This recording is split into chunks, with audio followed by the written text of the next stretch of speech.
guys, I just wanted to share this with you. I came across on TikTok this Greek god called Hephaestus. I came across this through scrolling, and they had a trend coming up that asked who was your godly parent, and I did it for fun. And Hephaestus came up. Of course, I have no idea who Hephaestus was, so I looked him up. According to myth, and found out that we had a lot in common. According to myth, Hephaestus was born lame and was cast from heaven in disgust by his mother Hera. Hera, mortified to have such a grotesque offspring, promptly threw him from Mount Olympus. He fell 9 days and nights and landed in the ocean. He was brought back to Olympus by Dionysus.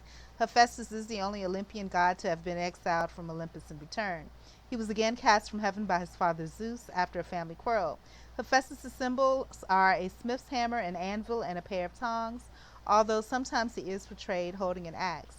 He served as the blacksmith of the gods. He was the god of technology, blacksmiths, craftsmen, artisans, sculptors, metals, metallurgy, fire, and volcanoes. He was worshipped in the manufacturing and industrial centers of Greece, particularly in Athens.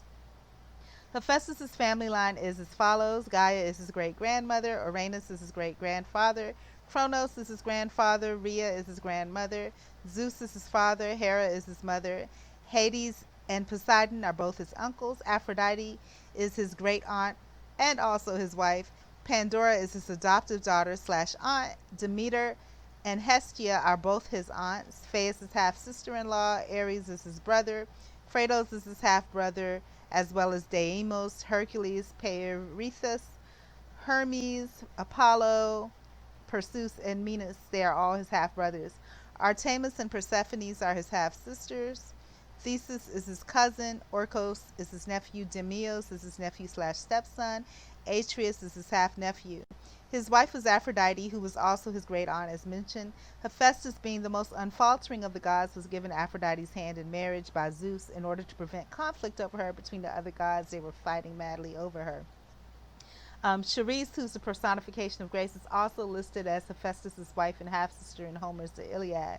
Aphrodite, although she was married to Hephaestus for the purpose of keeping her out of the war and battles over her from all those other gods, continued to have secret affairs with other men, be it mortal or god. However, it was Ares, the ancient Greek god of war, or the spirit of battle, that represented the distasteful aspects of brutal war and slaughter, whom she was attracted to the most.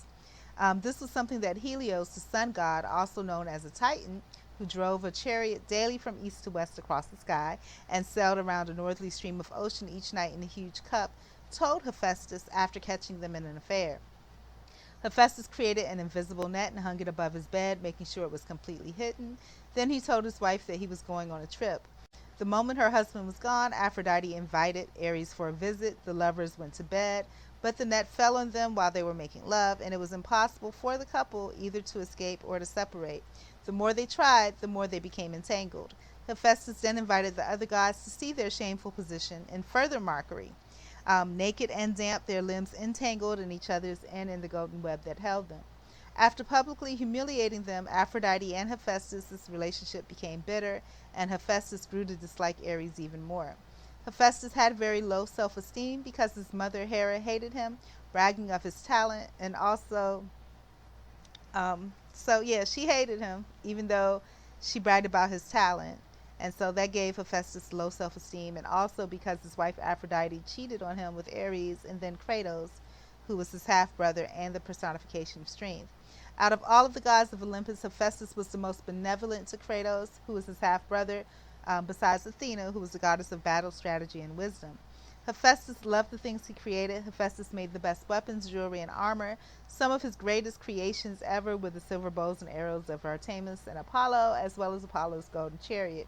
He also made the shield of Achilles, Athena's spear, and Hercules' breastplate. In addition to this, he made the scepter of Zeus and the battle armor of the Olympian armies. He also made all of the gods and goddesses' palaces with help from Athena and their unbreakable locks.